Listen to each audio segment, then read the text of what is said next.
And let's hop across to our marathon man, Milind Soman, who stops by every morning to say hello to all of us. Good morning, Milind. Where are you now? Good morning, Kulsum.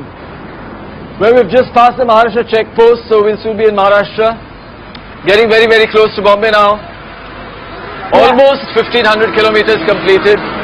Very happy. Are you happier, or would you be more relieved completing 1,500 kilometers? Well, it's definitely a great relief because the challenge was incredible. I mean, any little injury could have stopped us at any point, and so definitely happy, definitely relieved to be able to get through this entire distance without any kind of mishap. Right, Milind, you've just been through Gujarat, and this is a state we often hail for the development.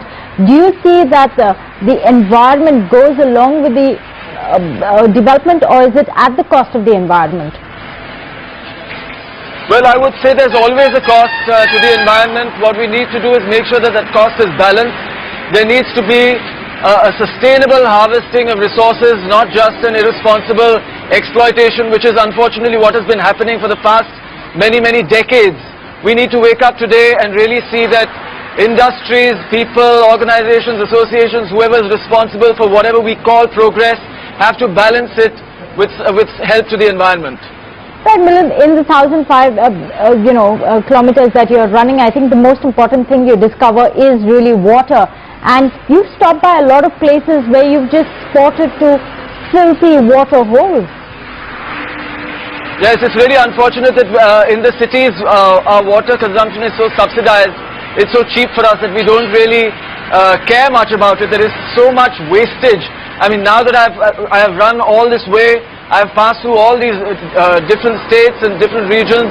I see that there's so much wastage of water in the urban centers, and people in the rural areas and all along National Highway number 8 where we have travelled have absolutely no water.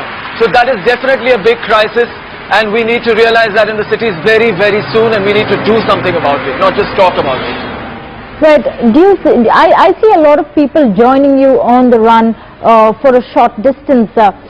Now, what do these people really have to say to you about their efforts to the environment? Well, it's the same thing. Sometimes they're disillusioned that they don't have enough support, but they're happy about the stuff that they're doing personally themselves out of their own commitment and their own passion and their own belief that they need to be sustainable. I mean, they need to justify their existence, not by exploitation, but by living in balance with nature and living in balance with the environment. So they are definitely passionate, definitely committed to what they're doing, and we all need to make our own little effort to be like them. And what effort do you make personally? Of course, the marathon is about raising awareness, and to a large extent that is being achieved. But on a personal level, what do you do, Milind? Well, all the tips that we've been giving out to people through this endeavor, the tips that have been given to us by the Center for Environmental Education, all those tips I have been following, I mean, I think ever since I was a child. So to me, it's really a question of just understanding how you need to be responsible. It is the way that I've been brought up. It is the way children today need to be brought up. It is the message that children need to be given not only at home, but in their schools and wherever they go, that they need to be responsible to the environment. And as I said again and again, that if you're responsible to yourself, to your own health, it will definitely be beneficial to the environment. Right, Milind, I've taken that advice seriously, very inspired talking to you every morning. So I clocked 2 kilometers on the treadmill yesterday.